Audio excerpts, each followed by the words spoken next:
Hello friends, स्वागत है आपका अपने यूट्यूब चैनल स्टडी विद केवी पर। मैं हूं आपके इंस्ट्रक्टर केवी और हम यूपीएससीआरटी हिस्ट्री क्लास 6 का कर रहे थे, जिसमें हम चैप्टर 4 का पार्ट 1 कर चुके थे। आज हम पार्ट 2 स्टार्ट करेंगे, राजा का चुनाव। राजा का चुनाव कैसे होता था उस समय? जन की जो है वो एक सभा होती थी और सभा में जो लोग हैं वो राजा को बधाई देते थे, ठीक है। जो चुने गए जन के लोग जो है वो नए राजा के बनने से खुश होते थे और वो क्या करते थे, घर से उनके लिए कुछ भेंट वो चढ़ावा भी लाते थे। कोई 1 घड़ा घी ला देगा, कोई 2 गाय ला देगा, कोई सोने के जेवर कुछ दे देंगे। इस तरह राजा के पास जो है वो काफ़ी भेंट जमा हो जाती थी। अब देखो, ऐसी भेंट या चढ़ावे को आर्य के टाइम पे आर्य लोग क्या बोलते थे, बलि कहते थे।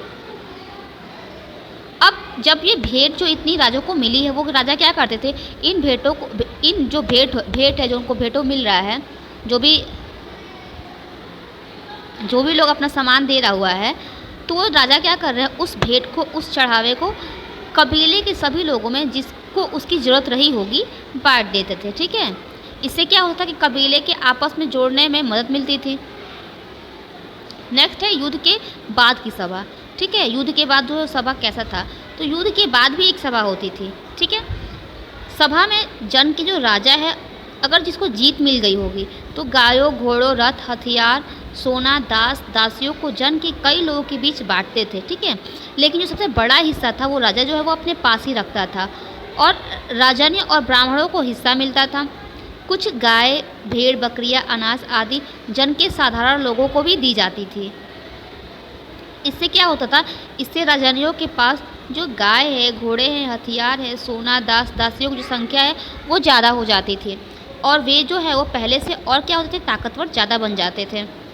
यहाँ पे है वर्ण व्यवस्था। अब देखो, स्टार्टिंग में आर्य जो है वो 3 वर्णों में विभाजित थे।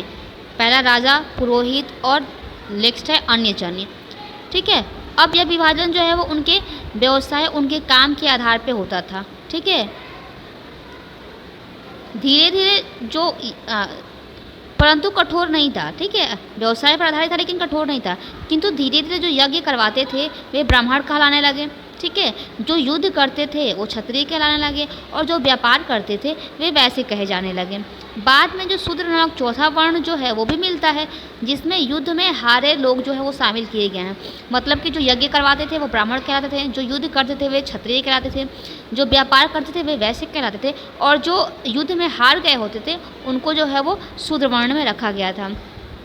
धीरे धीरे वर्ण व्यवस्था कठोर होने लगी। अब कार्य जो है वो रुचि के आधार पर ना होकर वंश, मतलब कि जो पिता के कार्य है उस पर आधारित हो गया था। ये फिगर दिया हुआ है राजा को बलि देते हुए।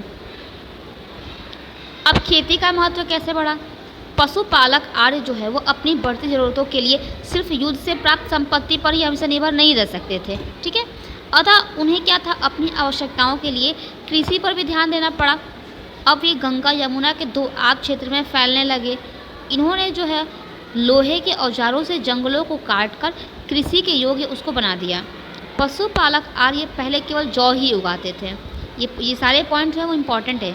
पशुपालक जो आर्य है वो पहले क्या था, केवल जौ ही उगाता था, ठीक है। अब इन नदियों के किनारे क्या था, गेहूँ भी उगने लगे, धान है, दाल है, तिलहन है, ये सब भी क्या है उगाए जाने लगे। अब उनके लिए क्या हो गया, खेती प्रमुख हो गई थी। खेती के साथ साथ वे क्या करते थे, पशु भी पालते रहे।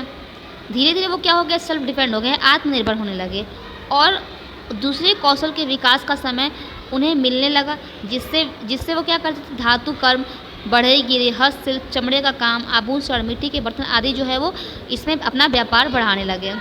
ये है आश्रम व्यवस्था। आश्रम व्यवस्था में क्या है, प्रत्येक व्यक्ति के जीवन को व्यवस्थित करने के लिए जो आर्य हैं जीवन को 4 अवस्थाओं में बांट दिया था, ठीक है। आर्य लोग जो हैं वो जीवन को 4 अवस्थाओं में बांट दिया था। पहला जो अवस्था था वो ब्रह्मचर्य था, जिसमें क्या था, आश्रम में रह के शिक्षा जो है वो पाया जाता था। दूसरा था वो गृहस्थ था। इस अवस्था में क्या था, पारिवारिक जीवन से संबंधित चीज़ें थी। तीसरी और जो चौथी अवस्था थी वो वानप्रस्थ और संन्यास की थी, जिसमें व्यक्ति वन में जाता था और आत्मचिंतन द्वारा ईश्वर को प्राप्त करने की कोशिश करता था, ठीक है, तपस्या करके। महिलाएं जो है वो घर में ही रह के घरेलू कार्य करती थी, संगीत व नृत्य की शिक्षा प्राप्त करती थी और महिलाओं की स्थिति जो है वो पुरुषों के बराबर उस समय नहीं थी, किंतु घर में उनको उचित सम्मान एवं आदर जो है वो प्राप्त था।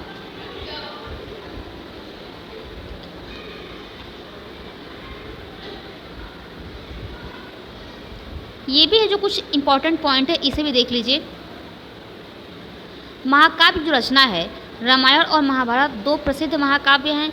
रामायण की जो रचना है वो महर्षि वाल्मीकि द्वारा की गई है संस्कृत में, और इस ग्रंथ में जो है वो कौशल के राजा दशरथ के पुत्र मर्यादा पुरुषोत्तम राम के आदर्श जीवन का जो कार्य है उनका वर्णन किया गया है।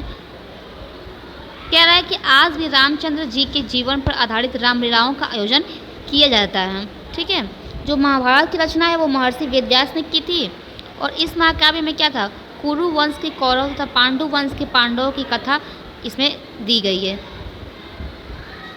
यहाँ पे देखो रावण को मारा जा रहा है, बुराई पर अच्छाई की जीत।